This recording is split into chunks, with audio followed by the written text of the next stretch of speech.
is for a mature audience and may be viewed as inappropriate or insensitive to some. Listener discretion is advised. The intention is to share conversations with like-minded individuals as they try to be the best them they can be in a life full of challenges, searching for love, acceptance, and positivity. Call 669-241-1422 and share yourself or catch up with Sweet Baby Jay for an anonymous face-to-face interview. Feel free to call in with any questions, stories, thoughts, or anything you would love to talk about and share. Talking with Sweet Baby Jay. Again, the number to call is 669-241-1422. Nothing is off the table when talking sweet with Sweet Baby Jay. Now the Democrats are politicizing the coronavirus. And this is their new hoax. But we did something that's been pretty amazing. Around the globe, people are adjusting to major life changes, helping to fight the spread of the coronavirus. Many of you probably find yourselves at home and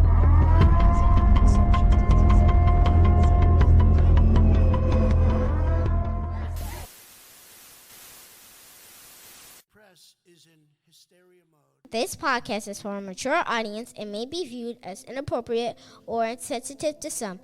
Listener discretion is advised. The intention is to share conversation of like and unlike-minded individuals as they try to be the best them they can be in a life full of challenges, searching for love, acceptance, and positivity. Call 669-241-1422 and share yourself or catch up with Sweet Baby Jay for an anonymous face-to-face interview. Feel free to call in with any questions, stories, thoughts, or anything you would love to talk about and share. Nothing is off the table when talking sweet with Sweet Baby Jay. Ladies and gents and ladies, here we go. Another episode of Talkin Sweet with Sweet Baby Jay. We are fortunate to have this beautiful young lady here on the line, but we cannot deny this is very unfortunate times in which we all need a little bit of a helping hand and consideration from others, but thankfully she has a lot of knowledge to share. How are you doing, young lady?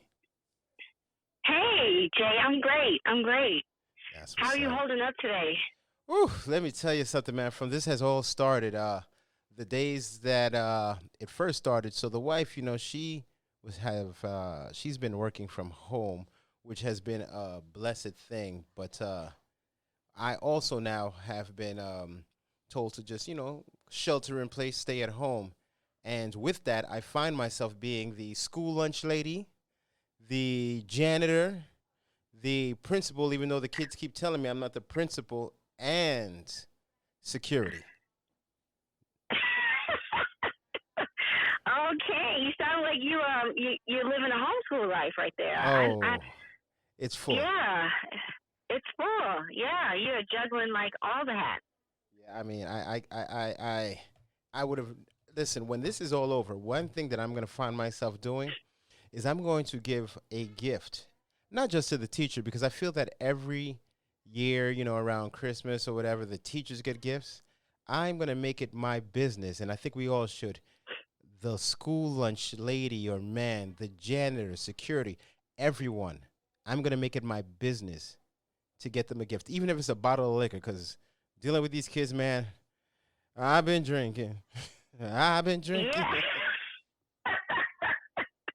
Yeah, I think AA Anonymous is going to increase after this whole I can see that. COVID-19 is over. I understand, but to your point about the teachers, the administration, the lunch staff, the janitor, everybody plays this huge, a small part or a large part in the whole ecosystem of a school. So I think that's great that you're going to, just send out more encouragement through gift giving and just a nice way of saying thank you for all they do. It's a lot. But from what I understand, you do something special when it comes to education. What is it that you do? Yeah, so what I do is I have an education nonprofit. It's called Bright Learning Academy. And what we do is close the achievement gap. So okay. How do you do what that? does that mean? Yeah. Yeah. We provide customized tutorial services.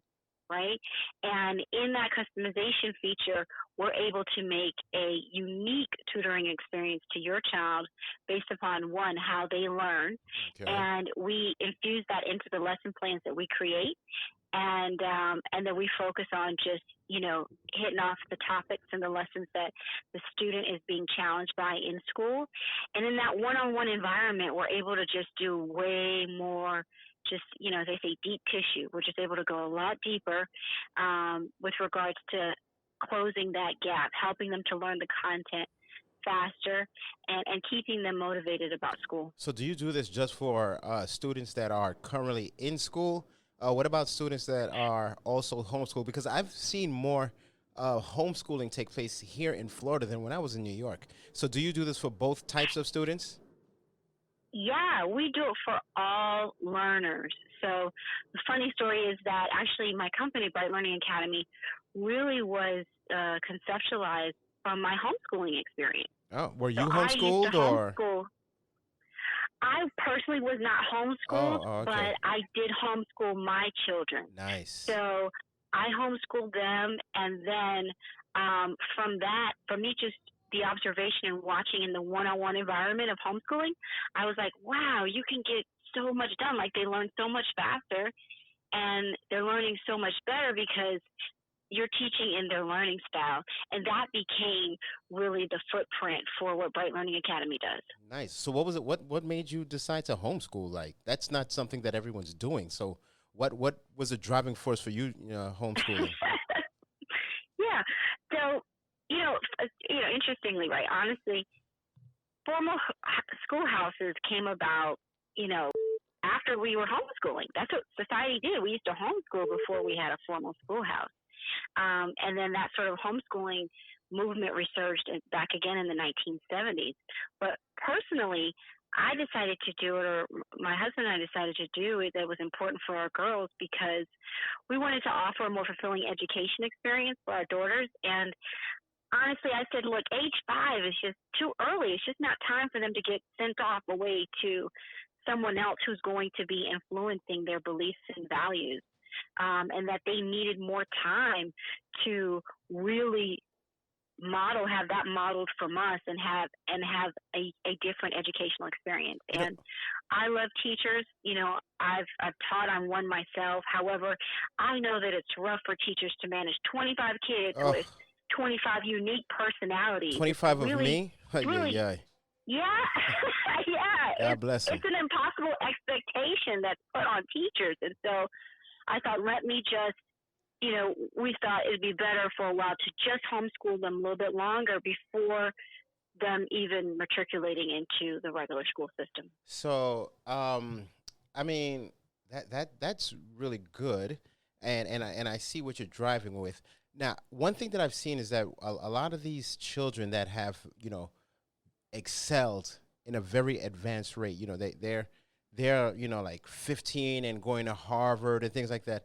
The most of these students, actually, I think all that I've ever heard of, we're all homeschooled. So would you say that there's a better quality of education that comes with homeschooling? And is what would you say the pros and cons of homeschooling versus going to a public school or a traditional schooling system? Okay. Yeah. Okay. No, great question. Some of the pros of homeschooling is that you have unlimited possibilities. I mean, there are so many different types of homeschoolers out there. They don't all follow the same system or processes. Okay. So some people are considered unschoolers, right? There's the community of homeschoolers where they focus on, hey, they ask their kid, what do you want to learn today? And then they focus on teaching them that. And then that's how it drives their learning experience. And if their child they will say they want to focus on math, they don't do math. Like, it's truly this sort of autocratic way where the child is the person that's making the decisions on what they want to learn. So there's a population of homeschoolers like that, right? Yeah. There's homeschoolers that are using sort of the classic curriculum, which is considered a more Christian-centered curriculum. So that curriculum is infused with biblical texts and biblical references and sort of the way, the value system and beliefs of the Christian faith. And so they follow that curriculum. There's so many curriculums out there that you choose from, but what I found that was amazing is the fact that in homeschooling you have the option to create the learning environment, and which is huge. Another pro was the fact that, to your point with these kids that are graduating earlier, there's no limit to how far your child can go. You can differentiate the instruction to the skies, right? Like, so if your child sort of, you see early on they have this innate gift towards mathematics, it doesn't matter their age. It's all about the skill, right? It's like sports. It's just like sports. If you find a young talent, he's got the skills, you keep helping him develop those skills. So same thing in homeschooling. Yeah, if your kid's great with math, why does he need to only do third grade math because he's in third grade? He can do fifth grade math, sixth grade math, because he just naturally has a gift and an interest and talent towards mathematics. True. So let me ask you. And then he can still be at third grade level for reading. Yeah. Exactly. So what would you say are some of the cons to it? Because, you know, with everything, it's all about balance. And sometimes with the balance, there's good and there's bad. So what are the cons to homeschooling that you feel? Because everyone's going to have a different feeling towards it. But what do you feel are some of the cons or some of the hurdles that you've had to overcome? Some of the hurdles is, one, you know, it's got to be a family decision. So with that, you'll have one person in the household that is not working, right? Yeah, I was going to ask you, are you able to work while doing that, or? Let's just say you could work, I think, when your child is older, because they're not as young. You don't have to be as hands-on. And in this day and age now, you actually have online distance learning for all the way up to 12th grade. And so when I did it, I didn't use any of those online programs. I actually created a fusion of something else on my own. But now you have K through 12th grade, you've got these distance learning programs. And so it takes away a lot of the legwork that you have to do if you're just sort of doing it organically the way I did. I will say that some parents could work from home and still homeschool. They can do that, but you do have to have that really serious conversation and say, hey, maybe my income won't be as much as my spouse's or my partner's, and that changes, you know, how you spend your money, your financial structure, and so forth. So somebody has to say they're going to make the sacrifice on their time, right, and their effort, because it does take a lot of time. And I think that's one of the things parents are experiencing now.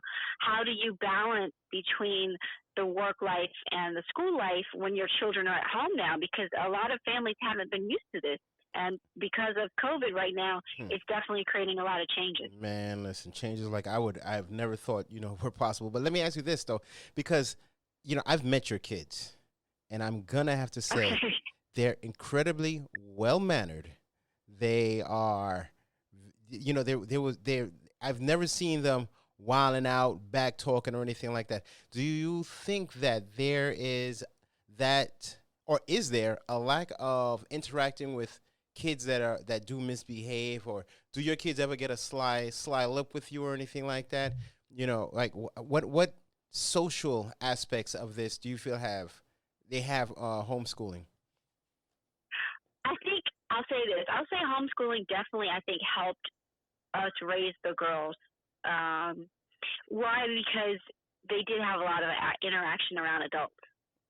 And I think that definitely helped with their maturity, right? So we didn't talk to them or engage them like, oh, you're a baby, and, you know, sort of like baby talk type of thing. We really did have them in environments with people, and a lot of times they ended up being people that were older than them. So they naturally had a proclivity towards like just that kind of conditioning, like being able to have conversations with adults and just knowing how to carry themselves.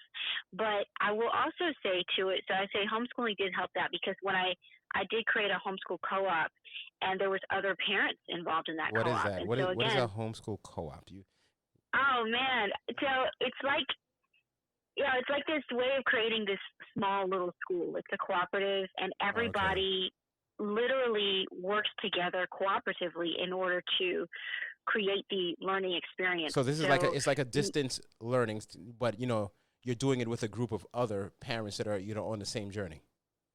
no, it's not distance learning. This No, no, I actually mean helped with you're not actually physically interacting with the other parents and the other students, or are you? not during this time, but when I started homeschooling years ago, when the kids were starting off, people kept asking me, "What do you do about the socialization piece? You're homeschooling your kids. It's just you and them all the time." Hmm. And I would say to them, I'm like, frankly, I saw early on that my daughter had no problems being social. I mean, she knew how to be chatty. That was not an issue, even when she was a little girl. So I was like, I don't think that's going to be one of the things that she has to develop. But however, community was always a big thing to me. It's a big value to us. And so we would intentionally put them in activities like sports, creative arts, and then the homeschool co-op. And what that did was it allowed them to be with other kids 2 days a week, where we made our own little cooperative, and every parent played a role in the co-op. So I taught a vegan cooking class. I also taught math. Another teacher, she taught English and writing, and it was another parent actually, but she was previously a teacher. So she taught reading and writing. I had another parent that helped us with the music teacher. She came into the cooperative. We had a small space that we would use in a church, and it gave us the opportunity for the kids to get the social piece Nice. and do some small group learning with each other. And they would do that 2 days a week. And then the other days of the week was just everybody doing their own thing, one-on-one, Okay. how they wanted So to structure their homeschooling it actually experience. seems like it was just pretty normal. This doesn't seem anything, nothing out of the ordinary. No, definitely not. I mean, it was definitely like, okay, well, at first we were always just me and the girls, and then, or me and another family. We would meet up with other families who were homeschooling on certain days so that the kids could interact and play and things like that. How did you But meet then these other when families, though? I met them through homeschool groups. Oh, So okay. whenever you decide to homeschool, what you can do is, first of all, you want to look at what your state laws are regarding homeschooling. They're Okay. not all the same. So you want to first look into that and make sure that you meet the requirements for your state if you're going to homeschool. The second thing after that is you can look and find homeschool groups. Mm. And when you find these groups, you can decide to reach out to the point of contact, and then you can go and show up at their events, and then that's how your kids can also meet other kids who were doing the same thing Well, that you're doing. I So I remember in my days of New York City, there would be situations where certain kids would not show up to school, and being what I do professionally, when these kids, are or when we get reports that the kids have not shown up to school, like social services are called. How does one, like, can a parent say, or is that one of the state regulations that you're talking about, that I am homeschooling my yeah, child, therefore they do not go to a public school, so it is a statewide thing that you have to abide by, correct? it is, but the laws are not the same for every state. Yeah. So to what you're saying, I lived in New Jersey, and in New Jersey at the time, the law was that, hey, the parent has governance of their child. They could be outside. No one from child services is going to pick up your child, because they say you, by parent, can make the decision as to how you're schooling your child. Mm. Now, if you cross the bridge, right across the bridge, George Washington in New York City, not the same thing. If you're in New York and you're homeschooling, there are certain requirements and procedures that you have to follow, that you have to turn in every quarter to the district that you're in. Oh. And there's documentation that you have to sign and that you have to complete, saying, hey, I am choosing to homeschool my child, so that in your example, child services doesn't show up at your door. Nobody wants that. And right. And when you decide to do it, they'll say, okay, well, this would have been your quote unquote zoned school. So you can go to that zoned school if you want to pick up textbooks or resources from them of what you would be learning in first, second, and third grade. It's just now you, the parent, is saying, I'm taking responsibility for doing it. So does the And child then does the child have to No, follow those same statewide tests? Do they have to take those tests as well? not necessarily. So again, depending upon the state that you're in, then they dictate the requirements. In New York, I definitely knew parents and families who are homeschooling, and they would go in to their zone school once a year to take the exam, or they would have a professional provide an assessment to their child that it had to get sent into their district. But you've got to know the laws. That's always the first thing, is know the laws and make sure that you're on top of that, because you don't want to get yourself hemmed up in any way. You don't want to get in any trouble. But again, in New Jersey, it was different.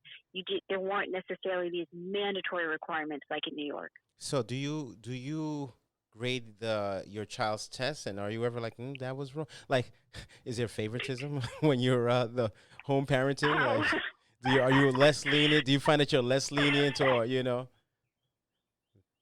Okay, so this kind of ties into one of the challenges. I find that I wasn't necessarily less lenient. Too hard? One of the challenges homeschooling, is that you have to be really disciplined as a parent between both of the hats you're wearing. Yep. You know, I could see my child sometimes, she didn't know if I was being mommy or if I was being teacher. And I used to do this thing with my hand, like put an invisible hat over my head and say, okay, I got my mommy hat on right now. So the lines get crossed and can get really blurry for your child when you're not really disciplined on how you handle situations with your child. And I could definitely see when I was homeschooling, there was moments where I had to catch myself, where I was like, whoa, I'm getting too hard on her, because you're so close to the situation. You know your child, and you're like, oh, I know your potential. I know you can do this. But then I had to learn, oh, my gosh, this is her learning experience. I literally need to create this safe space between her and myself. Exactly. If I don't create that safe space, man, it was going to be chaos. Yeah, you're going to damage your kid. So I was like, okay, boom, we got to work. I want to make sure I'm intentional about creating this safe space. And the co-op actually helped me, too, because then it wasn't like we weren't with each other all the time, right? And then you're also able to bounce ideas off of other parents as well. Yes, absolutely. And to your point, you get more balance that way.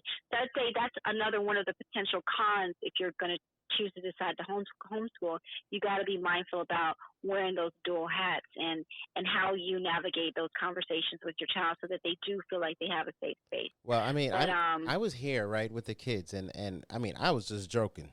And I'm telling them that I'm the school lunch lady. And they're like, you're not a lunch lady. Then I'm telling them I'm security. And when I said I was the principal, I mean, they got really serious. They were really, you are not the principal.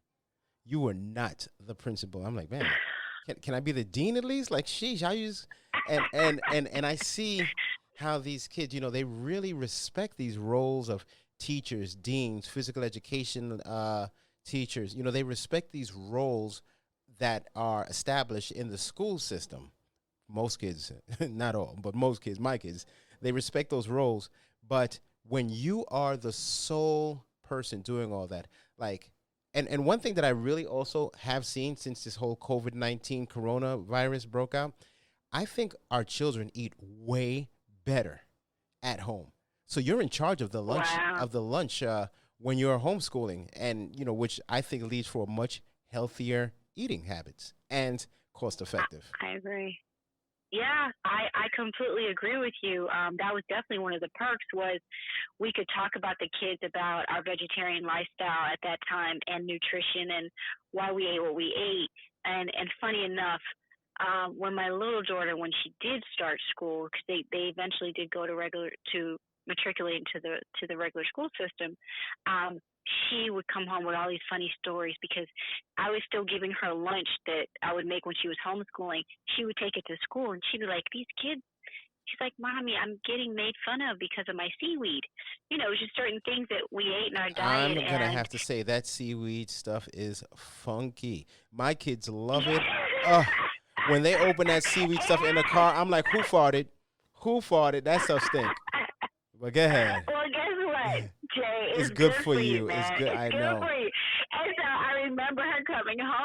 would just be like, but she kind of got a little embarrassed about pulling her seaweed out. And then one day, the school lunch lady actually called me and told me this, and I was like, this is really interesting. She says, Aaliyah's teaching me about the seaweed. And I said, what? She said, yeah, she now has me buying seaweed at Costco. Yep. My kids would do the same.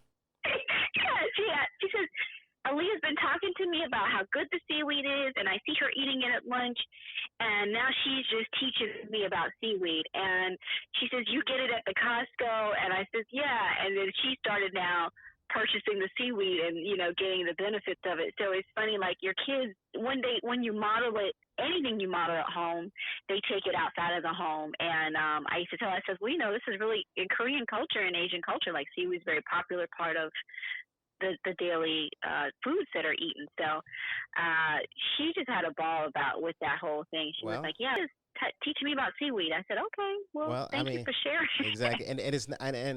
So you were the one homeschooling, but I take it that you're not the only one, because as you said, this is a conversation that you do need to have with everyone in the house. So I could only imagine your husband is just as invested into the process, and you had one child that was being homeschooled and another one that was not.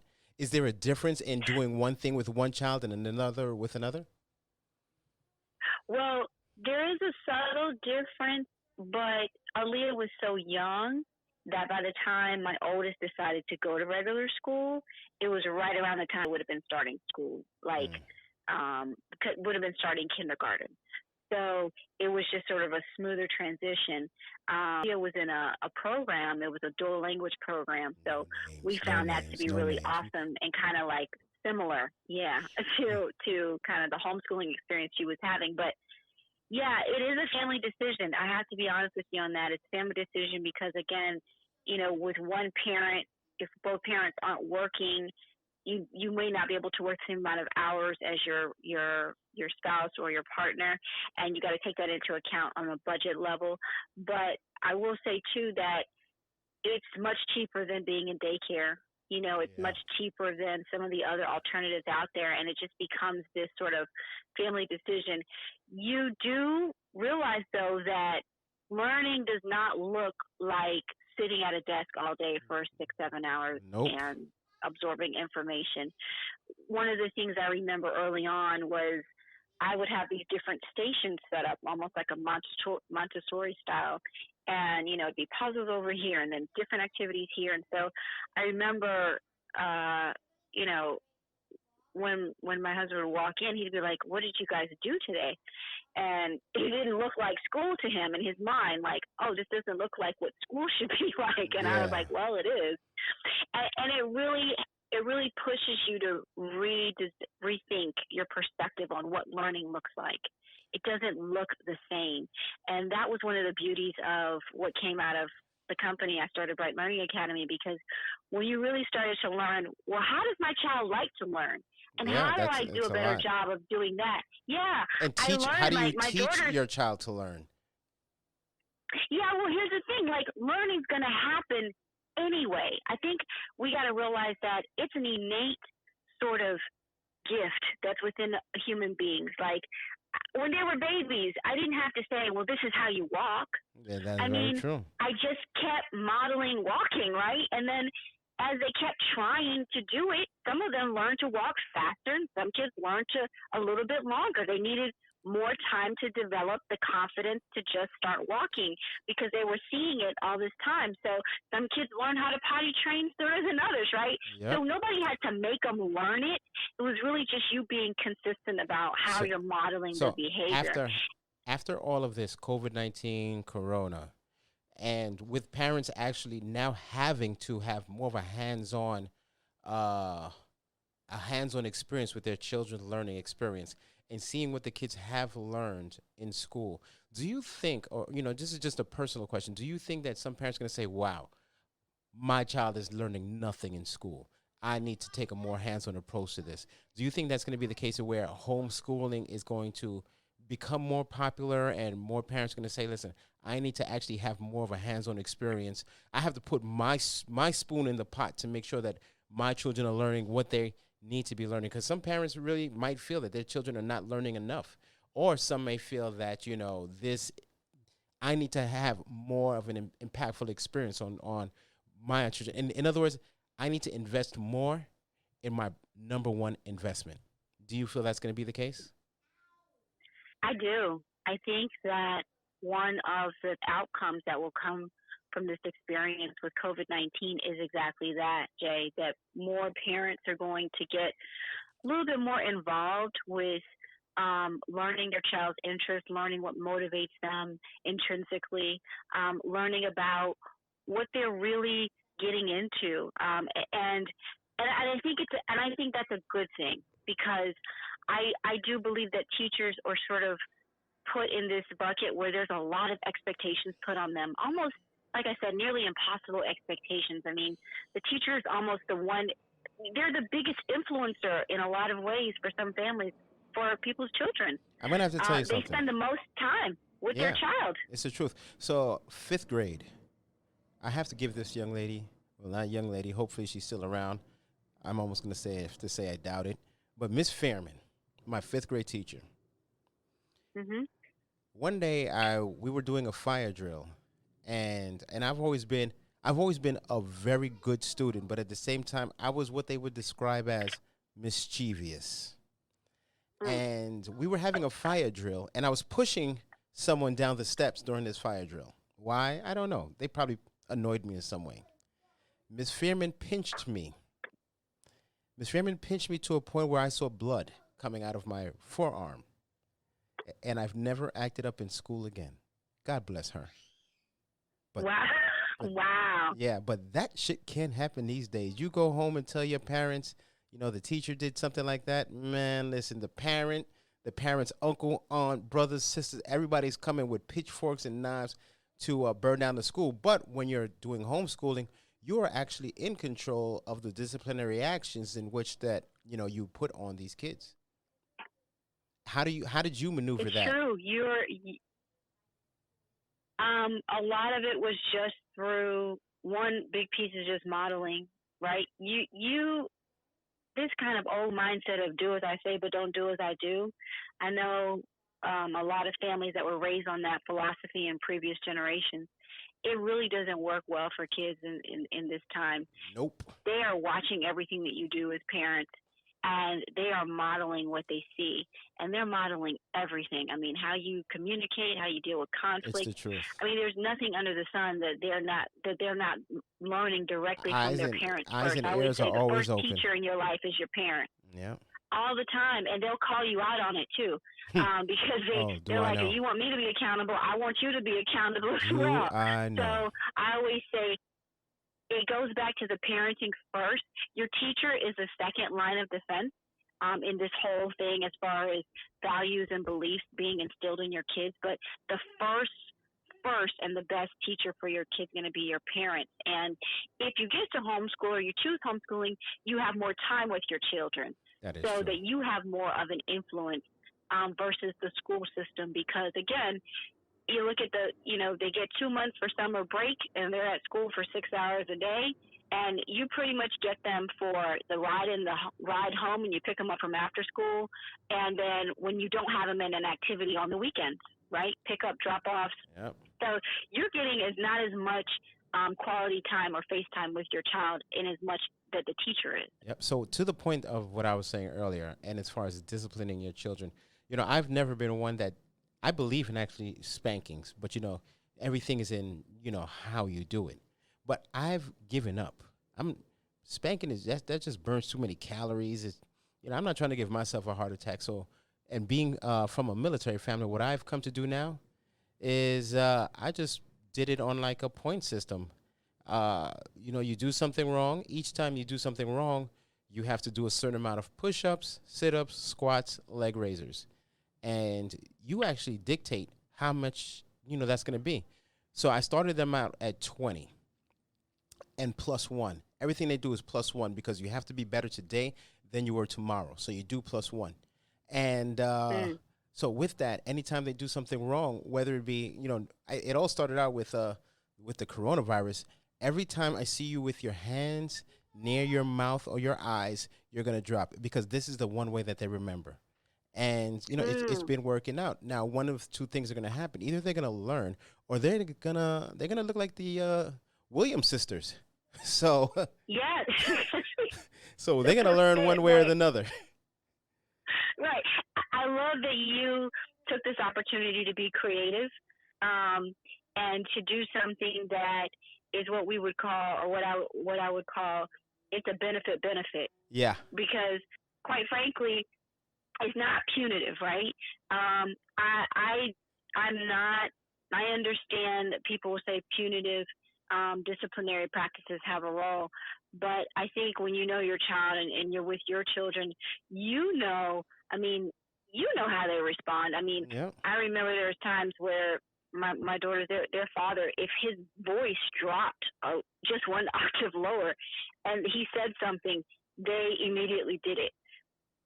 Something about the bass in a man's voice, it just, the way they respond is just different.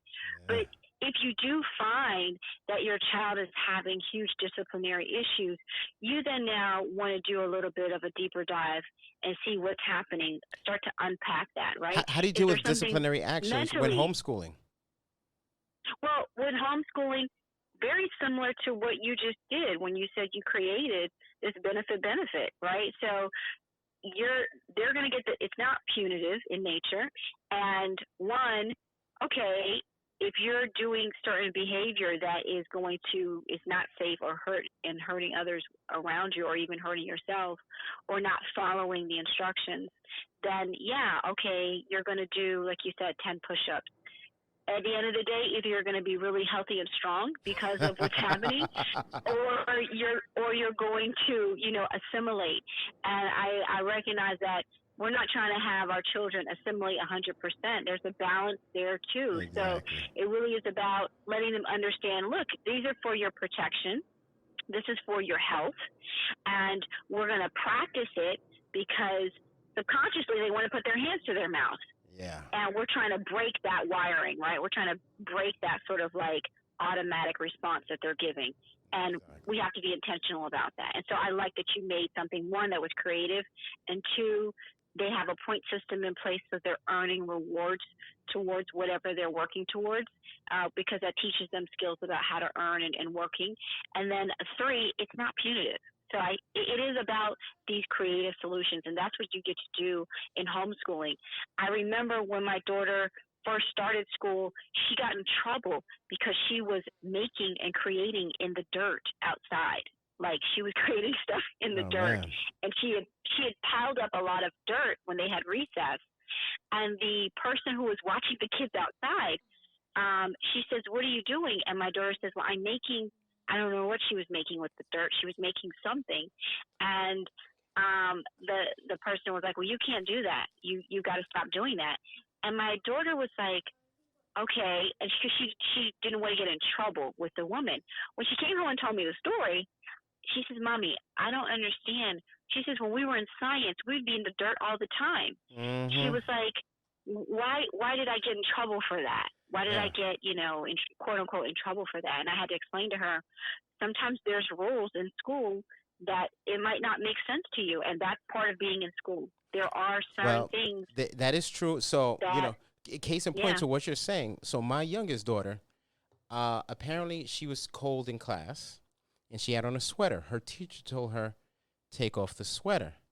My daughter said, "I'm cold." The teacher said, "Take off your sweater." My daughter said, "I'm cold." So the teacher actually, told her again, and then ended up sending us an email saying that my daughter was being rude. Now, what made the teacher send that email was the fact that she told her again. And my daughter said, "Just because you're not cold doesn't mean I'm not cold." Now, I respect my daughter's choice of words. She wasn't disrespectful. She told her, "I'm cold. I need you to understand I'm cold. The reason why I'm not taking my sweater off is because I'm cold. So should I sit here and be freezing because your, body temperature is different?" And I actually had to, share that message with the teacher. Teacher was a little batty anyway. She ended up getting terminated.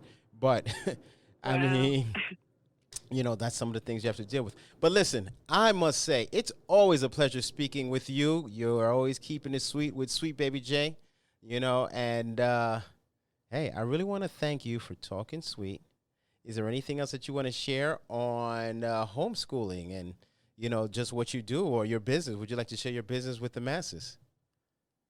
Yeah, absolutely. I want to say homeschooling is just this sort of like, it's a blank canvas, and it's a beautiful experience, and it's an experience that you as a parent get to craft and create, not just by yourself, but with your family and with your child. And I think that for anybody who is willing to take that leap of faith on it, it can bring a lot of fulfillment for your child and their educational experience. And as you as a parent. No, go ahead. Yeah, and as you, absolutely, Jay, as you as a parent as well. And I want to say from this really came forth my nonprofit, Bright Learning Academy. We do offer homeschool consultations. Our website will be up by April 2nd, so please log on to www.brightlearningacademy.org when you can and get a chance to check us out. Or you can feel free to contact me at 914-295-2571 anytime before then or anytime after then. We know that COVID-19 has placed a lot of stress on families, and you guys need more support. And some people might decide that homeschooling is not just going to be over once this passes. They may decide that this is the way that this is an alternative choice that they want to do extendedly. So I'm also doing podcasts starting next week with some great information about how to navigate through distance learning and the academic disruption that's caused by COVID-19 pandemic. Nice. So you guys, please feel free to chime in, log in. We'd love to hear from you. We're going to be doing this all next week, and that's it. What's the name of your podcast? To spread the word of support.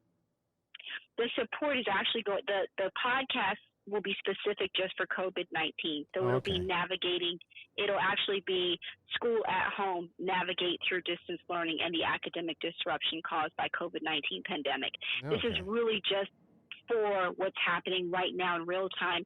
And we want to give parents, very practical, intentional tools that they can use right now.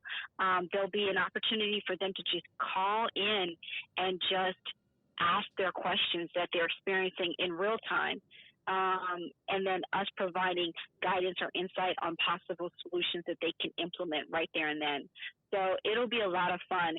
We want to help as many parents and families as we can. This is a big challenge that we're all in, and we've got to work together to help everybody and leverage our strengths with each other to help as many people as we can. So I appreciate you having me on the show today. Oh, no, I appreciate you calling in.